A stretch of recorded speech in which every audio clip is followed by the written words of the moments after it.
I helped a drowning girl and rushed her to a clinic after returning to my hometown for the first time in 20 years as a 38-year-old single man. There, a beautiful female doctor exclaimed, "Why are you here?" Then, she shyly said something unexpected. "My name is Alex. I'm just an ordinary 38-year-old guy. Ever since my younger days, I'd grown tired of the constant grind of work, and as a result, my health began to deteriorate. Before I hit 40, I decided to retire early. After 20 years away, I returned to my beautiful seaside hometown where I'd left when I was 18. Now, I live as a fisherman, working 3 days a week and enjoying fishing. It was my grandfather, John, who introduced me to this job. He married young and had my father the following year. Since my father also married young, even at my age, my grandfather is still only 78 and continues to fish on the smaller scale. He used to take care of me a lot when I was little, so now that I'm back, he's overjoyed to have me around. Now that I'm home, he often takes me out on his small fishing boat, and before I know it, he says, "Why don't you take over for me?" And started getting me involved in the fishing business. Well, I wasn't planning to go back to my old job anyway, so I figured it wouldn't be too bad to spend the rest of my life with nature, so I quickly agreed and started fishing with him. But watching my grandfather work all those years and actually doing the job myself turned out to be worlds apart. First of all, everything smells so fishy. On top of that, hauling in the nets, cleaning the fish, everything requires serious physical strength. Even though I was just helping my grandfather at first, it was tough, and in my heart, I was already complaining, "I don't want to do this anymore." But seeing my expression, my grandfather would grin and say, "Hey, what's with that pathetic look on your face? At this rate, you'll never be my right-hand man. Come on, bend your knees and pull properly." He knew how competitive I was, and this was always his way of motivating me. It was the same when I started playing sports seriously in school. The practices were brutal, and the coach was tough. But whenever I was about to give up, my grandfather would say something like, "Oh, so you're going to quit just because some old guy yelled at you? You're not great at studying or talking. So what do you have to be proud of? Do you really think you'll achieve anything if you quit now? Push yourself and accomplish at least one thing that feels tough." Looking back now, I realize it was pretty harsh, essentially telling his own grandson that he had nothing good going for him. But my grandfather wasn't wrong. If I had quit the thing I started because I wanted to back then, I probably would have carried a sense of inferiority, feeling stuck with the regret of not giving my all in my studies or in sports. Having someone seriously scold me, then analyze my weaknesses and work hard to fill those gaps, that's a lesson that applies to both studying and work. Plus, sticking with sports gave me the chance to talk to all kinds of people from different ages and backgrounds. Because of that, I think I learned how to communicate with people who were totally different from me. I'm sure my grandfather, who always saw me as slow and clumsy, knew I would struggle once I entered the workforce. That's why he was determined not to let me quit the sports club. He wanted to toughen me up. Now that I've been through the challenges of adult life, I finally understand what he was trying to do. Thanks to that sense of accomplishment I gained from sticking with sports, I was able to dive into my studies with focus. Later, I got a job known for being grueling, but the resilience, physical strength, and people skills I developed through sports helped me cover for my natural clumsiness. For a while, I was caught up in work day and night in the city, but after days of not sleeping properly, my mind and body started to wear down. Before I knew it, I had aged prematurely, looking much older than I actually was. I was only in my 20s, but looked like I was in my late 30s at the time. I was appreciated by everyone around me, respected by colleagues, and felt fulfilled. But if you ask me if I'd want to go back to that time, the answer is no. These days, I hear young people bragging about how little they sleep or how many hours they work, but I think that's pointless. In fact, pushing myself too hard resulted in terrible results during my health checkups. Fearing I'd end up seriously ill, I saved as much money as I could and decided that I didn't care about career advancement anymore. I handed in my resignation. My bosses tried to stop me multiple times, but there was no way I was going to trade my life and health for a job. My decision was firm. Now, I'm working with my grandfather, keeping active. Though it's a bit harder than moderate work, some might think I'm still young enough to work harder. But at that time, my body's age was equivalent to someone in their late 60s. Rather than continuing to wear myself down while I still had some energy, I figured it made more sense to quit early and extend my healthy years. I'd even heard stories of office workers who neglected their health only to develop osteoporosis and receive a terminal diagnosis in their 50s. Those stories made my decision even stronger. So even though I won't be praised for accumulating more savings or feeling personal growth, I'm fine with that. Realizing that my health is my most valuable asset, that's my greatest wealth. Watching my grandfather dive into the sea and catch all kinds of seafood made me want to do the same. That's also one of the reasons I decided to become a full-time fisherman. To catch seafood like that, I had to join the fishing cooperative and officially become a fisherman. As a result, I earned the necessary qualifications to dive into the nearby sea and harvest abalone and other seafood. This island also has a thriving farming community with plenty of fields and rice paddies. We often exchanged various crops from the fields for seafood, and every day we ate delicious, fresh food. In this way, my life on the island became pretty fulfilling. One day, as I was walking along the harbor with my fishing gear like usual, I spotted something unusual floating in the sea, something big and pinkish purple. What is that? It didn't look like regular trash or clothing, and it seemed oddly rounded and three-dimensional. As I stared at it, suddenly I heard a splash, and the thing started thrashing around. To my surprise, the pink object was actually a young girl, probably around elementary school age. This is bad. She's going to sink if I don't help. Seeing her struggling desperately, I found myself sprinting across the sandy beach. I dashed across the sand and plunged into the water, wading through the waves. I swam with all my might toward the girl. That moment, I realized why my grandfather had drilled swimming into me so hard when I was younger. There's nothing much to do around here, so even small kids end up playing near the water. Even with parents being careful, it's common for kids to fall into the sea like this. My grandfather must have wanted me to be able to jump in and rescue someone if needed, which is why he taught me how to swim for long stretches in deep water. Holding the struggling girl and floating at the surface, I was sincerely grateful that I had listened to my grandfather's advice. However, the girl was panicking and continued thrashing about. Hey, if you keep struggling, you'll sink. You've got to calm down. Stop fighting. But she was too frantic to hear me, and it felt like she might slip out of my arms at any moment. Just then, loud, deep horns sounded in the distance. Hey, Alex. Grab onto this. My grandfather had noticed the situation, speeding toward us in his boat. He shouted while throwing us a life ring. Aha, Grandpa, you're a lifesaver. Grabbing onto the life ring with all my strength, I turned to the girl, calling out, look. Help is here now. You're going to be fine, so you don't need to struggle anymore. Finally realizing she was saved, the girl stopped thrashing. Phew, I can finally relax a bit. I swam toward the boat, holding onto the life ring as it was being pulled along. The girl, exhausted from all the struggling, stayed silent, staring at one spot while I held her. As we got close to the boat, I lifted the girl out of the water, and my grandfather pulled her up with his strong arms. Hey, are you all right? He asked. But the girl, startled by his firm tone, said nothing. Grandpa, noticing her silence, said, she might have swallowed a lot of water. We should get her checked out just in case. Let's head to the doctor. After pulling me up, he revved the engine, and we quickly arrived back on shore. I rushed to my things and called the island's largest clinic. A young female doctor answered, and after explaining the situation, she said, let's have a look at her just to be safe. Meanwhile, my grandfather hurriedly asked the nearby residents if anyone had children's clothes to keep the girl from getting cold. This island, my hometown, is small because of that everyone here knows each other and always helps one another out. No one was unfamiliar with my grandfather, and everyone tried to assist. However, with the aging population, it was hard to find anyone with clothes that would fit a young girl. The local school had been closed down long ago, and many of the younger families had moved away from the island. Most of the elderly residents had long since thrown out old children's clothes. However, as my grandfather kept asking around, he finally found someone who might have some. A couple in their 50s, considered young on this island, lent him some clothes and a towel that their son used to wear. My grandfather hurried back to where my car was parked. He dashed back to my car carrying the boy's clothes, which were close enough in size to fit the girl. We handed them to her and encouraged her to get into the car. We made sure to cover the windows to give her some privacy and handed her a towel. Here, dry yourself off and change out of those wet clothes. After that, we'll head to the doctor, I said. The girl looked frightened. I smiled and reassured her, it's okay. Nothing scary will happen. Thankfully, it doesn't look like you're hurt. We just need to make sure you're all right. Still looking nervous, she quietly closed the car door. After a moment, I heard her softly say, thank you, as she began to dry herself off and change. Once she had finished changing, my grandfather asked her, whose child are you? But to our surprise, she said, she wasn't from the island. No wonder I didn't recognize you, my grandfather said, looking worried. So how are we going to find your parents? The girl didn't remember her parents' phone numbers and said she was here for the first time on a trip with her mother. She wasn't even sure where they got separated. We both stood there for a moment, thinking her mother must be looking for her too. We figured surely she'd have asked the locals and made her way to the police station by now. That we decided to call later. Maybe we'd get some news from the clinic or perhaps the police station had already reached out. With that in mind, we headed to the clinic to get the girl checked out. The island's only clinic had once been run by an elderly doctor who was known for being skilled but gentle. However, with age, he developed heart problems. After several treatments, he eventually returned to work, but he started reducing his clinic hours until he could no longer manage. That's when a young female doctor came forward, wanting to take over the clinic.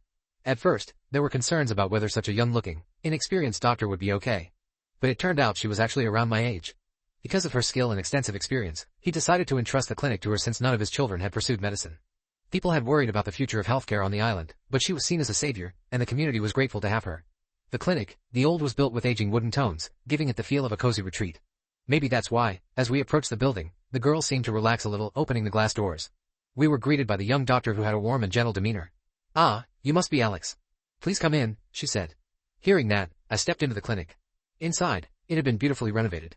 I was surprised. I remembered the old dark floors with black stains, but now the space was bright with large windows and a soothing wood interior. Even the old bookshelves had been replaced, now lined with magazines for the elderly. As I looked around, amazed at how much had changed, I saw the girl still looking a bit scared as she slowly followed my grandfather into the exam room. Don't worry. Nothing scary will happen. You were rescued quickly, so I'm sure you're fine, my grandfather said gently, patting her back. The girl finally relaxed a bit, her tense face softening as she entered the exam room with the doctor. The results of the exam showed that the girl's body was perfectly fine. Even though we had said she'd be okay, hearing the official result made us sigh with relief. During the exam, my grandfather contacted the police station, and sure enough, her mother had come and was asking about her and was on her way to the clinic. When the girl heard this, her face lit up instantly, and she gave me her first smile, saying, "Really? Thank you." Not long after, we saw a woman running frantically toward the clinic from outside. Bang. I'm so sorry. It seems my daughter caused you trouble. The woman, out of breath from running, was in her 30s and she was beautiful and elegant. After scolding her daughter, she introduced herself as Lily. Then she turned to the girl and said, "Hey, did you tell these people your name and thank them properly?" The girl, as if just realizing, suddenly snapped to attention and said, "Oh, I'm sorry. My name is Emily. Thank you so much for saving me." My grandfather responded, "No. As long as she's safe, that's all that matters. And you already thanked us earlier, didn't you?" After an experience like that, it's only natural to forget. "Don't be too hard on her." Lily apologized again and bowed her head multiple times. Then she turned to me and said, "You're Alex, the one who saved my daughter, right?" I assumed the police must have told her, and I replied, "Yes, that's right." She continued, "I can't thank you enough for saving my daughter's life. I don't even know how to express my gratitude." "There's really no need," I said. "I just did what anyone would do." "No, I can't leave it at that. You saved her life, and I can't imagine what would have happened if you hadn't been there." "I'm truly grateful," she said, tears welling up in her eyes as she bowed over and over again. It's true. If the girl had kept struggling, she might not have survived. "In fact, accidents where people fall into the sea and never return are not uncommon around here," I said. So Lily was likely blaming herself for losing sight of her daughter near the water. As I was unsure what to say to her, my grandfather chimed in. "At her age, kids are full of energy. It happens. But do be more careful next time." Lily wiped her eyes and nodded. Then she scolded Emily, "Why did you go off to such a dangerous place by yourself?" Emily replied, "Well, the men looked like they were having so much fun swimming. She must have seen us diving for abalone the day before. I thought she must have figured that if she jumped in the water, she could have fun just like us." Still, I had to admit, for a kid to jump into the sea fully clothed like that, she had guts. We've had special training and are certified divers. The gear we wear is totally different from what you had on. You understand now, after getting in the water with your clothes on, how dangerous it can be, right? Emily nodded quietly afterward. I made her promise not to do anything like that again. Even though I insisted it wasn't necessary, Lily handed me an envelope before taking Emily's hand, bowing, and leaving. As I watched them walk away, I thought to myself, she's quite the adventurous kid. If she ever wants to try diving again when she's older, she should come back and get trained properly. After they left, my grandfather glanced at me and laughed. You saved a girl with the swimming I taught you, but because of your age and lack of exercise, you couldn't even get back on the boat by yourself. You still got a long way to go, kid." "Hey, give me a break," I retorted, glaring lightly at him. Noticing someone staring at us during our conversation, I turned and asked, "Is something wrong?" to the young doctor who had just finished tying up after the exam. For some reason, she was staring at us intently. Then she said, I didn't realize earlier because things were hectic, but your name is John, right?" she asked my grandfather. Yes, that's right," he replied. "Well, this is kind of a coincidence, but when I realized you were John, I was so surprised. I'm Mia. Do you remember me?" As she said this, she looked directly at my grandfather. He paused to think and then his eyes widened. "I'm Mia. Do you remember me?" she asked, looking directly at my grandfather. He paused to think, then his eyes widened. Mia. From back then," he exclaimed, beginning to share stories of the past. When my grandfather was much younger, Mia and her parents had temporarily moved to the island. Mia had been a sickly child back then and often missed school, unable to attend classes with everyone else. The more she missed school, the more distance she felt from her classmates, which made it even harder to go, even when others tried to be friendly. That gap was difficult to bridge. Eventually, Mia decided to focus on resting and recovering through middle school so she could attend a regular high school. Though her parents, both doctors, made sure she kept up with her studies, having family teacher was often tough. Lonely from not having friends at school, Mia spent many days in tears. One day, while out for a walk, she spotted my grandfather swimming joyfully in the sea. As Mia watched my grandfather swimming so freely in the sea, she thought to herself, it must be so much fun to swim like that. Noticing her gaze, my grandfather waved her over. When Mia ran to the water's edge, he swam closer and began teaching her how to catch fish in the shallows. From that day on, she started visiting my grandfather regularly, squeezing in trips to the shore between her studies. Her parents, seeing that it was helping to build her strength, allowed her to play by the sea. Slowly, Mia's smile began to return as she spent more time with my grandfather surrounded by nature. She even made friends with the local children through her seaside adventures, gaining companions her own age at that time. Mia's face was completely different from when she first arrived on the island. The pale, frail girl who had walked anxiously holding her parents' hands had transformed into a sun-kissed, energetic child. The island kids were kind and open, welcoming Mia without any barriers despite her being from outside the island. Because of this, Mia felt free to befriend them as easily as if they were her classmates. She told us that, thanks to my grandfather, the dark feelings she carried from the awkwardness with her classmates started to fade, and having friends her age gave her the confidence to return to school. As she continued to play with the island kids, her health gradually improved, and she no longer collapsed from exhaustion or caught colds after running around with them. Eventually, her parents told her that she was well enough to leave, and just days before her elementary school graduation, they announced they were going home. Mia's enjoyable time on the island came to an end after about 2 years, and she went back to her hometown to enter middle school. She was so fond of island life that she even pleaded with her parents to let her attend the middle school here. However, her parents, hoping she would become a doctor and knowing the island's middle school was in decline, didn't allow it. Mia left the island in tears, vowing she would return one day. Mia then mentioned there was something else she was grateful to my grandfather for. As a child, she had felt despair, believing she had no choice but to follow the path her parents had set out for her. It wasn't that she hated the idea of becoming a doctor, but she resented being pushed into it just because her parents were doctors, as if there were no other option for her future. I had my own will too, she said, but since they were my parents, I didn't want to upset them, so I couldn't bring myself to say anything. I was always serious and obedient, so the thought of arguing with them was unthinkable. She said during that time, her grandfather told her, "Look, no parent is going to abandon their child just because they get upset. Sure, there are terrible parents out there, but I don't think yours are like that. They moved to this island for you, didn't they?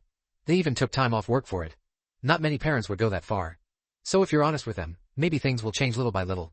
Maybe their wishes won't change, but if you show them you can stand on your own 2 feet, they'll see that you can live well even without being a doctor.